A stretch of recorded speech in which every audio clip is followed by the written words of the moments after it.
Hello and welcome into Talking Bengals, the world's most real podcast. Because keeping it real is what we do, and we are going to try to stay on the rails today because there are a few topics to talk about within the No Hooray rails. No rails. There are no rails. Rails are a figment of our imagination, right, Nick? Exactly. What's a rail? Is there or is there not a rail? There's just the way. Anyway, Well, we're just going to go right off the rails at the beginning. You'll notice I'm not wearing my spectacles. Contacts are an amazing thing. I can see. Unless they're dry, then it's bad. Yeah, they're still dry, but I can still see. Well, first and foremost, we're going to kick it off with Joe Burrow took a pay cut. What's going to come of that?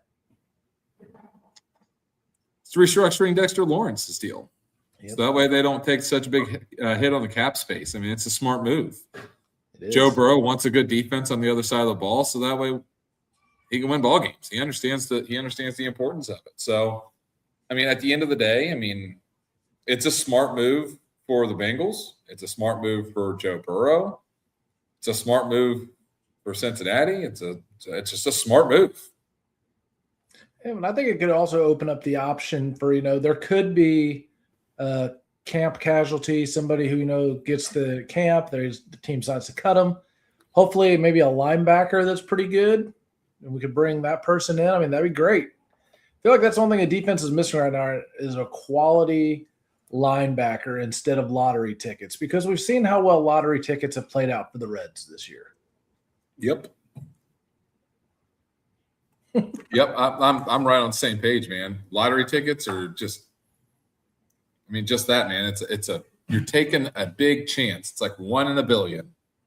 How many lottery tickets are sold every day? You really think you're going to win? But of course, you can only miss the shots that you don't take. You only miss the shots that you don't take 100% of the time. So. Man, we are tired if you all couldn't tell. So we're pushing through this one to later recording window than we normally do. So please bear with us if we seem like our brains don't function at full capacity. We're still doing it live because we're the realest podcast that is the Talking Bengals. No other Talking Bengals that's as real as us. And if there are, they're not real. They're fake. Fake Bengals. Fake talking and Bengals. Hey, we are the original Talking Bengals. Thank you. The OG, if you will. That's how. Okay, back getting to topics, I guess, that matter more. I've heard good stuff coming out of the off-season training activities. Team seems to be doing well. Everybody's showing up, having a good time. Next week is the mandatory pre-mini camp, I guess, or whatever they're calling it now, before the training camp and the break and all that fun stuff that's coming up. So we're getting really close to actual football talk because training camp is only like a month away at this point. We're getting to it. It's on the horizon. And then right after that, it's going to be what we hope is the greatest football season in Bengals history. Oh, I'm all in on this.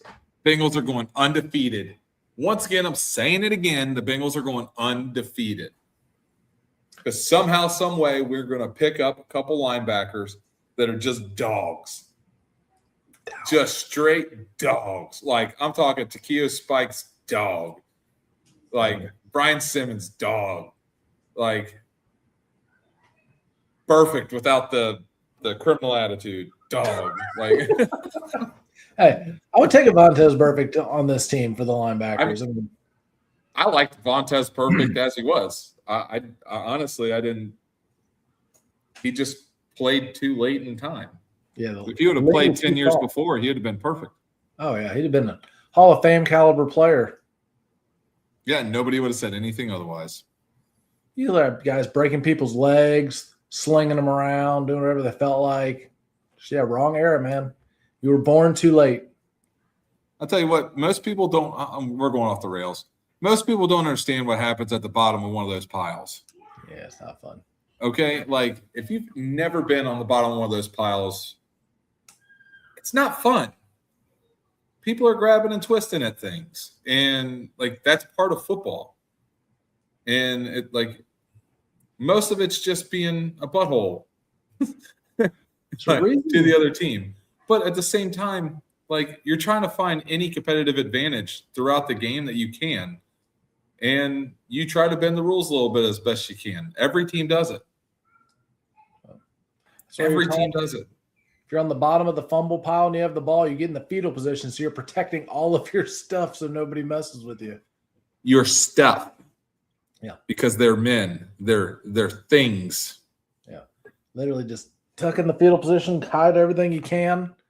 I've recovered a few fumbles in my day, and it was not fun while you're down there. Fun to recover the fumble, but not fun when you're at the bottom of the pile. Yeah, I mean, I always wore a cup. I wore a cup. And I remember like a couple of the guys were like, why you wear that? I'm like, just wait until you're at the bottom of one of those piles. Yeah. Just wait. Bad things happen there. That's all we're going to say. That's all I got to say about that. Yeah, you got your ankles taped. You wore a cup. And you wore gloves. Always wear gloves as a lineman. Smart. Helps a lot. Anyways, back on topic, right? Bengals are going to go 16-0, 17-0, whatever it's going to take. 17? Whatever. 17 games now, yeah. 17-0, and then they're going to go obviously undefeated in the playoffs, and then they're going to win the darn Super Bowl, and they're going to be considered the best football team to ever play in the NFL in all of history. As you all can tell, we're ready to get hurt again. We're 100%. I'm going to fall hard. Like I fell off the top of Mount Everest and hit every rock on the way down. It's gonna be. We're ready for heartbreak. We're just setting ourselves up for it. We are ready. We're in the zone.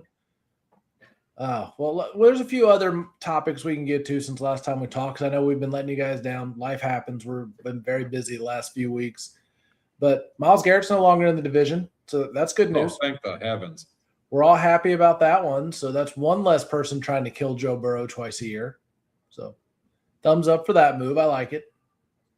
Yeah, 100%. I don't think anybody doesn't like that. If you're a Bengals fan, actually, if you're any kind of an AFC North fan that's not a Browns fan, you love that move.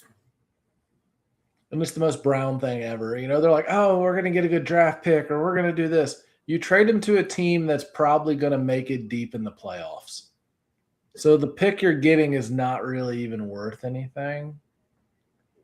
And I'm not picking on the guy because he's turned out to be a good corner, but that's like a Dax Hill or a Miles Murphy. Yeah, those guys seem to be working out for us now.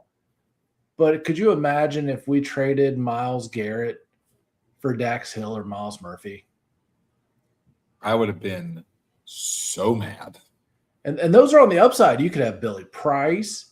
You could have Jonah Williams. You could have John Ross. Like those are all those are two of the upside guys that were at the end of the first round who took a few years to figure it out, but they seem to be figuring it out now. But you're talking Hall of Fame caliber defensive end. Like the Family Guy memes, I don't know if you saw any of them. They had me rolling. I was like, well, with Myles Garrett, it's Myles Garrett. But this could be Myles Garrett. If you don't already, like, follow, subscribe us across all of our social media platforms. You can find us at Talkin_Bengals and at www.talkinbengals.com. Please follow, and subscribe us. Anyways, back to that. Myles Garrett coming in and not playing in the AFC North this year is going to be a huge, right? The quote, a man who is loved and hated by many. Huge. But thank God he is out of the AFC North. He's a heck of a ball player. I wish he was playing for the Bengals, to be honest with you. Yeah. But it was a smart move not trying to go get him because of the capital that you had to give up for him. Well, I mean, I don't know. Honestly, it really wasn't that bad. I mean, I would have. So hear me out on this one. The guy that they traded is, a younger, up and coming guy, like player. What if they would have taken The guy we just signed, why can't I think of his name? Off Howard. top of what? Howard. No. Crap. The guy we signed the Stewart? offseason from Seattle. Oh, Bougie or something. I can't. Mape? A Bombay, yeah. Yeah, trade him and our first round pick next year for Myles Garrett. I would have totally done it. I would look, man. I'm happy with what we've done in the offseason. Oh, I'm just saying, comparatively. Look, the Bengals front office, I am not going to complain about this. Now, what I will complain about is the crappy coaching that will happen throughout this year, and we'll just be having days where we're just pulling our hair out, throwing our hats across the living room, just thinking, God, why do I like this team? And then we'll have days when we're so excited and we're like, that's why I love this team. And then what will happen at the end of the year is that we'll see ourselves like what, 21-0 in Super Bowl champions. And at the end of the day, I'm good with that. Yeah, that's all we want. Is it so much to ask for? We just want to be Super Bowl champions. Look, I'm speaking this into existence here, people. I'm speaking it into existence. We're going to be right. It takes 21 games to win the Super Bowl right now, right? I think 20 because you do a division, AFC title game, and Super Bowl if you're the number one seed. So if you're undefeated, you're number 20 games in. 20-0, because obviously you're not going to go undefeated and not be getting the number one seed. 20-0. Okay, we're going to win Super Bowl 20-0.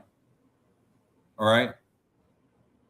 If I'm wrong, I don't care as long as we win the Super Bowl. Yeah. That's all we want is the Super Bowl. You can go whatever record it takes to get into the playoffs. If you win the Super Bowl, we don't care. You could be our Eli Manning year. It's fine. If we go 9-8 in the regular season, then win the Super Bowl, who cares? You won the Super Bowl. Yeah, that's all we want. Like, all you got to do is get to the playoffs and then win the Super Bowl. I don't care how crappy of the year you have. Nobody's going to care about that. Matter of fact, it might make the story even better. So I don't know if you noticed, but AJ Green is now a consultant for the Bengals. Smart move for him. Yeah. Smart move. Smart move for both. I mean, AJ Green, I feel like in hindsight, he is underrated for what he was able to do, how good of a career he had. I feel like he's a guy that he probably top 3 receivers in Bengals history. And he just, I mean, yeah, in Cincinnati, he gets a lot of credit, but even when you were watching him, I don't think we appreciated how great he really was. And that's something I'm a little disappointed in. I don't think that we appreciated how good he was because we came from Chad Ochocinco. Yeah. And it's like something like we're just used to it. Yeah, so we're used to it, but I mean, he was also a different player where Chad was loud and boisterous and, a showman. AJ was not a showman. He got his job done, and that's what he did. Yeah, but remember that one time? One time. You remember that one time? I'm going to use one of our things we're allowed to use. How much of a jerk are you? Or I guess I kept it cleaner than I thought. I thought I was not going to be able to keep it clean. How much of a jerk are you if you make AJ Green start throwing punches at you? Jamar, sure. Like I'd see Jamar spitting on somebody. He's a scrappy guy. AJ Green's like the kind of guy leading Bible studies at his kid's church and, a real stand-up guy that everybody is like, I'd trust him with anything. So the fact that you made him throw punches and rip your helmet off, you're a bad word. I'm just going to say that. You're a bad word. I mean, I'm just – how do you make a guy like AJ Green that mad? Well, the other thing about that whole fight, not only did you make him mad, you got your ass kicked. That's the most embarrassing part is he beat the crap out of you and made you look like a total punk. Yeah. It's just embarrassing. But yeah, AJ, awesome to have you still around the franchise. I mean, in a few years, he's going to be a Ring of Honor guy. You already know it. I'm assuming he's probably they'll probably go TJ and then AJ for the next 2 receivers that'll get in the Ring of Honor. Maybe Chris Collinsworth too, because he's in the older class. But hey, you may not like him as an announcer, but he was a very good receiver for the Bengals. He was a good receiver for the Bengals, but he is a terrible announcer. Yeah. Oh, don't get him talking about Patrick Mahomes. Well, you got to stop. The announcers should not fall in love with players. But anyway, that's another topic for a different time. Let's go off the rails again. We got to save that one when we're annoyed with him in the season. Oh my gosh. We can't pull out all of our season content. Like, this is off season, Casey. We can be off topic as much as we want. You're right. We can. We can talk about whatever random things we'd like to talk about. I don't know. I mean, yeah, like doing remodeling at the house. Man, I'm telling you that flooring project is going to be the best, 2-day that turned into 2 weeks. It's turning into 2 months of my life. It's going to be great. It's easy, dude. You go out and you buy all this material and you're like, oh, yes, I got everything. And then you start and you're like, I already forgot something. Well, if you're replacing 1990 carpet and it's going against 1990 hardwood, there's going to be a 3/4 inch drop, which your little 5 mil LPV does not make up. So just remember to buy subfloor. And when you buy subfloor, yes, it seems like a fun activity to have your daughters help you try to screw it in. It's not. They're just going to put the screws about, 3/4 of the way in, strip out the wood, and then you're going to have to take out all the screws and rescrew it anyway. Just do it yourself. Just do it yourself. Or you can get your behemoth of a son to do it. Yeah. I'm calling my nephews for other rooms. So dude, my oldest, he sits there and he tries to screw it. He gets one of the screws screwed in, and he puts it like halfway through the subflooring. Like he overdoes it and puts it through. It's like the screw head is stuck like almost halfway through. And it's like, buddy, it was just supposed to be in it. Yeah, it's supposed to be flush. Flush. That's all we need is flush. Take it easy, Hercules. But anyways, yeah, flooring is so fun. It's not really that bad. I will say it kills your knees after a while. I got some flooring knee pads. I do too. I was about to say, if you want them, I can give them to you. And I bought some after day one because my knees were dead. Yeah. Is Tiffany or your wife going to need them? No. I'm a solo project person. My wife and I, you would have thought we were getting a divorce. There's a reason why I'm a solo project person, because there's a right way and a wrong way, and my way is not the right way when it's a group project. But then I have to fix it my way. So you see, when I did the deck, when I redid our back deck at the old house, I did it. I had her dad help me on a few things, but I did it for the most part. And it was specifically for the reason that I was just like, just keep the kids out of my way. Yeah. Because I don't want them to get hurt. Because none of them at the time were old enough. And so I finished the deck, and obviously my father-in-law, who, heck of a man, he looks at it and he goes, dang, you did pretty good. I was like, thank you. I was like, I also had some pretty good advice. Somebody who knows what they're talking about. But anyways, I did my my back porch covering, and when I finished, when I started working on it, you were there to help me. And I was like, oh man, this is a bigger test than I thought it was going to be. And boy, did it turn out to be a bigger test than I thought it was going to be. I was like, man, I'll be able to knock out these rafters in about 4 or 6 hours. It took me 3 weeks. And that was every day after work. And well, that's because the one guy took took 2 full days just to get the runner board on the house. Drinking his what was it, Coke and smoking his cigarettes. He probably went through 6 packs of cigarettes. Yeah, and 2 12-packs of Coke. Guys. But anyways, and it's like, yeah, I'm just going to do this myself. I'm not going to waste any more money, paying anybody to help me. Then my father-in-law came over and he helped, and you helped, and I had my oldest boy help me, and I had Kathleen help me a couple times, and I was just like, man, that was a lot harder than I thought it was going to be. See, every time I think I could be a handyman, then I start doing projects. I'm like, I don't particularly like this. Like it gets old after a while. I like doing it, but not that much.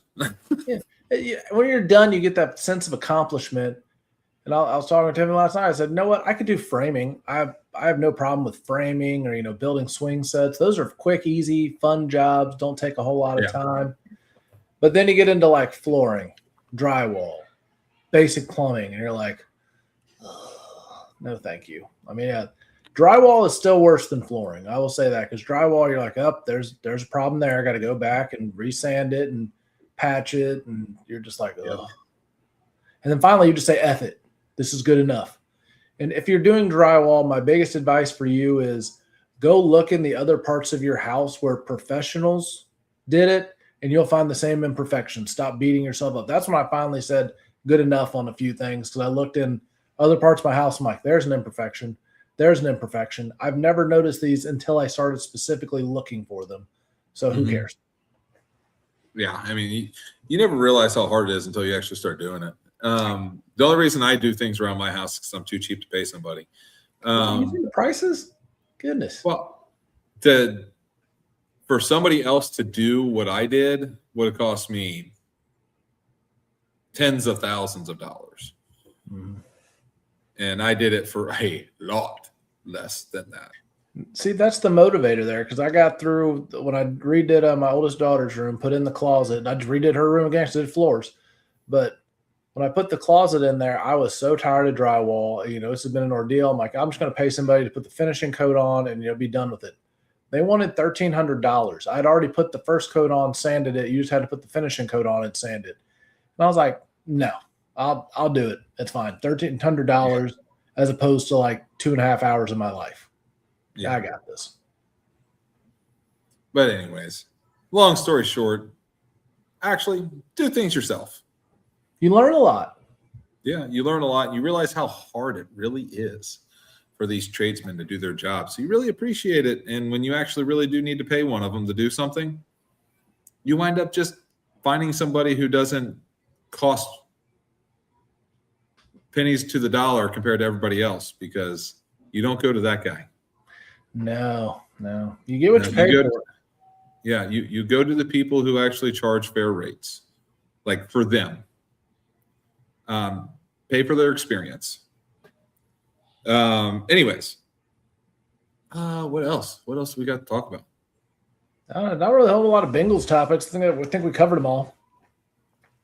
Yeah, Burrow restructured. Myles Garrett's out of the AFC North. Howell signed faster than Stewart did. That's because he's going to be a better player. I think Shamar Stewart is on notice at this point, because I think Howell actually wants to play. Yeah, I think you're right. He's not here for the money. Obviously he wants the money, but he's also a football player. He's here to play ball. Yeah, and here to dominate. He has a chip on his shoulder. He wants to prove something. I think this kid could be the best defensive end we have. Yeah, I think honestly he's probably going to be better than Trey Hendrickson. Especially old, antiquated Trey Hendrickson, which I think will end up not having a great year. Not wishing ill on anybody, but F that guy. I see him being hurt halfway through the season, like season-ending injury hurt for Trey, and I don't wish it on him. It's just that he's getting to that point of life. Yeah. Now we're going back to it one last time. I know we weren't going to go back to Trey Hendrickson, but one last time. There's a right way to do things. There's a wrong way to do things. I will die on the hill that he did it the wrong way. And you're a grown man. Don't make a show. Don't be a crybaby. Take your lumps. You signed a contract. If you don't like the way it turned out for you, crap happens. Ask all the guys in the military that sign a contract. You get halfway through it, you're like, oh, this sucks. Shouldn't have signed for that long. I signed a contract. I guess could you imagine if you're just like doing that with your regular job? Like, nah, I'm going to hold out for better. Could you imagine like a Marine or a soldier or an airman or a seaman looking at their general going, I'm just going to hold out. I think I'm going to get a better contract if I hold out. Waiting to hear from Space Force. I'm just thinking about mandatory fun day. And oh my gosh. I'm thinking about how much fun he would have with that. Oh, maybe we should give a suggestion for that.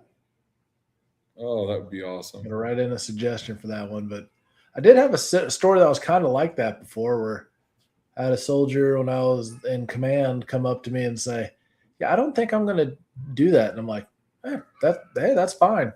You have a right to make whatever decision you want to make. You don't have to show up to PT anymore. You don't have to show up to work on time. You don't have to do what I tell you to do. You have the right to make that decision as an American.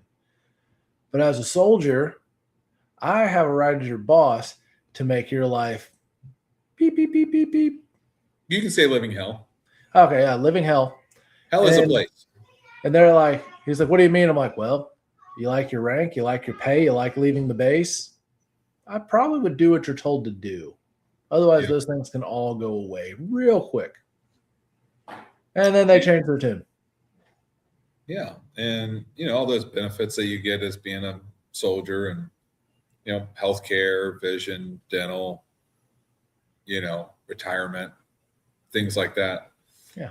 I think it's awful how a lot of the soldiers and Marines and seamen and all them, I think it's awful that they don't realize all the benefits that the military has for them. Mm-hmm. And they don't utilize them. No, they don't. I mean, you get too many people who think they know, but they don't know. They don't understand all the systems that are in place. They don't know what actually you qualify for, what you don't. And in a day and age with Google and AI and everything else, I don't understand it. I mean, the information's there, people. Just do some research. Yeah. But anyways, let's see. What else? It's Tuesday. The Reds suck. Oh, yeah, that's what I was going to talk about. Stayed up late last night watching the Reds game, and I was like, yeah, it's tie ball game. Yeah, tie ball game. Going top of 7. What a good ball game. I'll stay up and watch this. Bottom of 7. The Padres get a run. All right, still good ball game. One run ball game. A swing of a bat. Yep. Bottom 8 comes around. And we'll talk about Suarez, and that ridiculous swing he's got. God bless America. But bottom 8 comes up. Guy gets on first base. Sack bunt to get him over. Botched. And then it was first and third situation. No outs. Sack bunt to get him over to second. Botched it from the first baseman. And then 2 straight sack bunts right in a row right after that. Botched. Like, are you freaking kidding me? High schoolers make those plays on a routine basis. It's not a hard play. My 9-year-old does that. Yes, my 9-year-old makes those plays. What are you doing? Like, you guys are getting paid to play baseball? I can go screw it up for that much money. Jeez, Pete.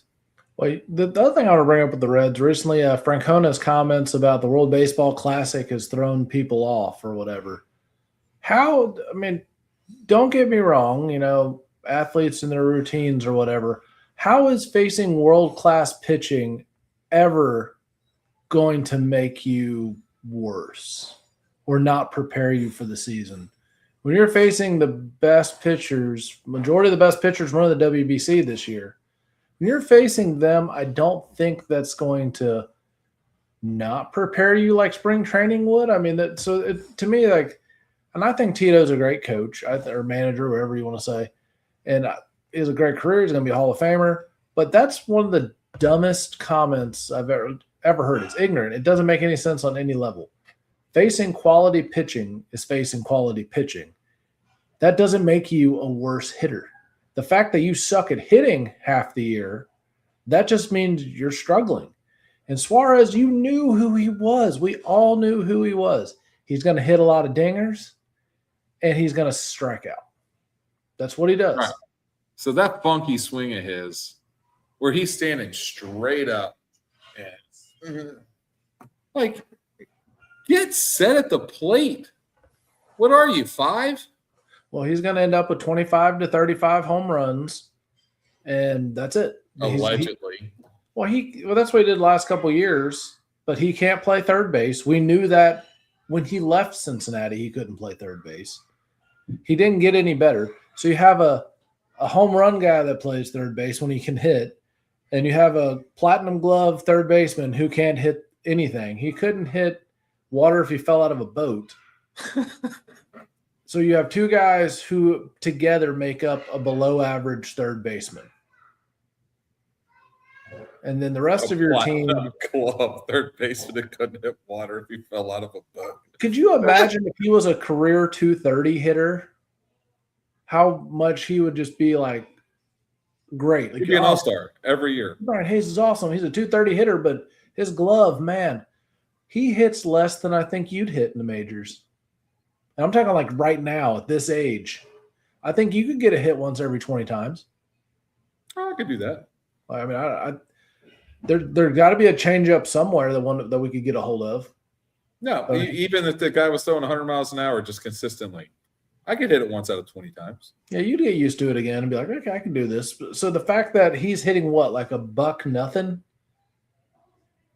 Just, I don't know. The Reds frustrate me because they're like, yeah, all these guys are going to grow and develop. McLean had 2 good games. Everybody's like, he's back. McLean has been garbage at the plate. Ellie De La Cruz is a bright spot. Blade has been a bright spot. Sal Stewart at times has been a bright spot. The bullpen, we're coming out of retirement to pitch for the Reds next week, I've decided, because we could pitch that bad. I mean, golly. I'd probably be more effective because I don't throw as hard anymore. Yeah. Well, I mean, I was talking about tie games you just brought up not too long ago. So I was watching the one, I guess, a week ago, tied up going into the 8th inning. Santiago comes in to pitch immediately. Double. A walk. Double. Okay, they're down by 1. Not a big deal. The guy scored from second. Then a 2-run home run. I'm like, and I'm turning it off. And it just got worse from there. And you're like, and I'm turning this off. How bad are these pitchers? Like, I don't understand how you're this bad. How your entire bullpen is this bad. I mean, legitimately, dude, I might try out for the Reds. You should. I've already made my plea that I do every year. Their bullpen is terrible. And I said, I am willing to make league minimum, and I can put up just as bad of numbers as these guys do. I mean, I can at least throw a curveball that moves. Yeah, I mean, I'll throw whatever you want. Throw strikes. Throw strikes, throw sidearm, throw some screwballs, some junk pitches. I mean, heck, I might throw a knuckleball, a split finger, changeup, curveball, slider.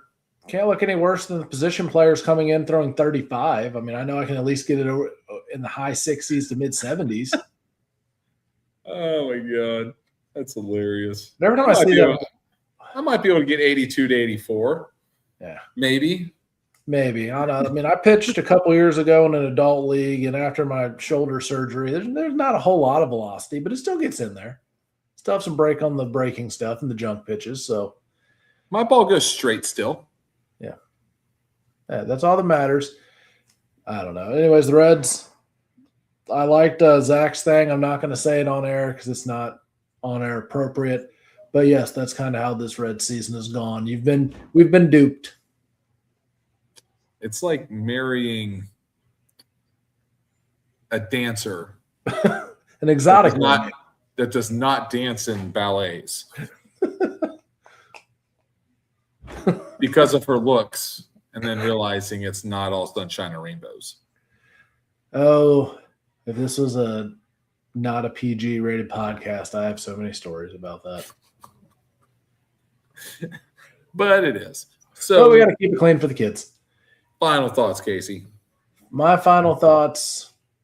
It's beautiful outside. People, if you're not taking advantage of the sunshine every day, getting out there in the warm weather, get your hands dirty, work on something outside of a computer. I spend way too much time on computers when I don't have to be.